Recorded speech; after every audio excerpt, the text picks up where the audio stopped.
Hello, Interior Alaska. Joe Cook here in the sports seat for you this evening with your local Thursday Sportscast. It's playoff time for the Fairbanks Ice Dogs, and they will host the Minnesota Magicians in the best-of-5 series starting Friday night. Here's more on the first-round matchup. A new season begins this weekend, but the goal remains the same for the defending Robertson Cup champions. They want another cup, but before they do that, it starts with the division semifinal against the Minnesota Magicians. It's a 1-4 seed matchup. You're always anxious, but I mean, it was good to have a week off and get used to the team, watch some video, and be ready to play this following weekend. Minnesota, with 21 regular season wins, brings in goalie Von Ahrens, a 6'2 goalie with a 12-12-2 record. Sam Becker and Lucas Lobb are both north of 40 points to lead their offense. Fairbanks won the season series over the Magicians 3-1. The Ice Dogs won by at least 2 goals in their 3 victories. They're a quick strike team. You could be, in the offensive zone for quite a while. Next thing you know, they're on a 3-on-1 or a 3-on-2 odd man situation coming back at you. The Ice Dogs led the NAHL in scoring this season thanks to 4 players in the top 15. Chandler Maudry led the league in assists and was second overall in points. He's joined by line mate Jacob Hetz, who was 7th in scoring. Add Jesper Orval, who leads in goals per game, and you have one of the most prolific lines in the NA. Any pressure for these guys to put up a lot of points? I mean, obviously there's going to be a little pressure there, but we just got to play our game, and I think we should be fine down the stretch. I think it's going to come down to the little things like blocking shots and like being there for the guy beside you. Everything's for the team. I think if everything gets individualistic, I think that's where we're going to fall apart. Ice Dogs hockey is just hard work. I think if we do that, we'll come up on top in the first game. The veterans on this team will have to show the new and younger players what it takes. Their message is starting to sink in. They say it's a tough game. The game's completely different than the regular season. Guys come to hit, they come to make plays, and everyone's playing for their last game of the year. The quest for back-to-back Robo Cups begins this Friday night at 7:30 in the Big Dipper for Game 1 in a best-of-5 series.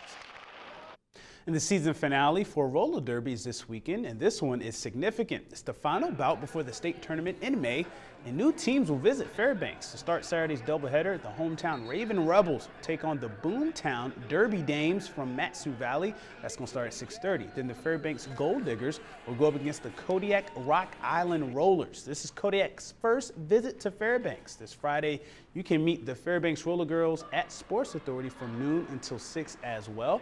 Saturday's doubleheader will also support the Fight for Autism. A portion of the proceeds will go to the Autism Society of Alaska. Giving out punishment and giving back is the main mission.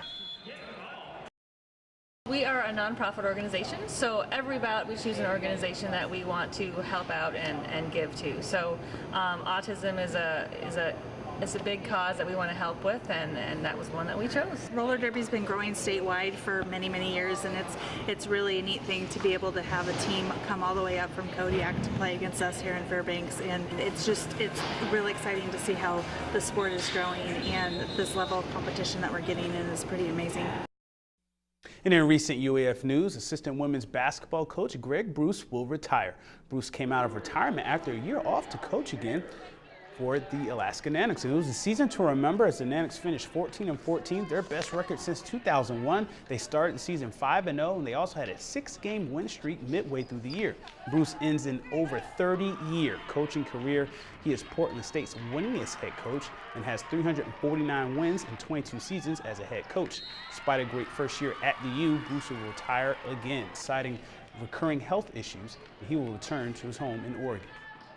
And some of the Interior's best and brightest seniors will be featured in this Saturday's Senior All-Star Basketball game. The games are put on by the Alaska Association of Basketball Coaches. Representing the Interior for 3A are Monroe's Jalen McCullough and Edwin Erickson, and Hutchinson's Michael Benson. Tyrell Peterson will represent West Valley in the 4A team. Hutchinson's Ellie Veazey and Marion Walmsley of Valdez, a UAF recruit, were picked but will not play due to injuries. And Mentos Kia Well and Gabrielle Titus will be in the 1A, 2A All-Star game, along with Glen Allen's Ariana Dougal. Heather Canuck will represent Nenana in the girls' game. Cameron Peters will be in the boys' game for the Glen Allen Panthers, as well as Mike Stickman of Nenana. Now, 90 players across the state were selected for the game. There will also be a 3-point and dunk contest as well. The games start at 2:30 this Saturday at Diamond High School, and they will be live streamed at asln.net. And that'll do it for sports tonight. Mike Schultz is next with your full weather forecast, and we'll catch you next time.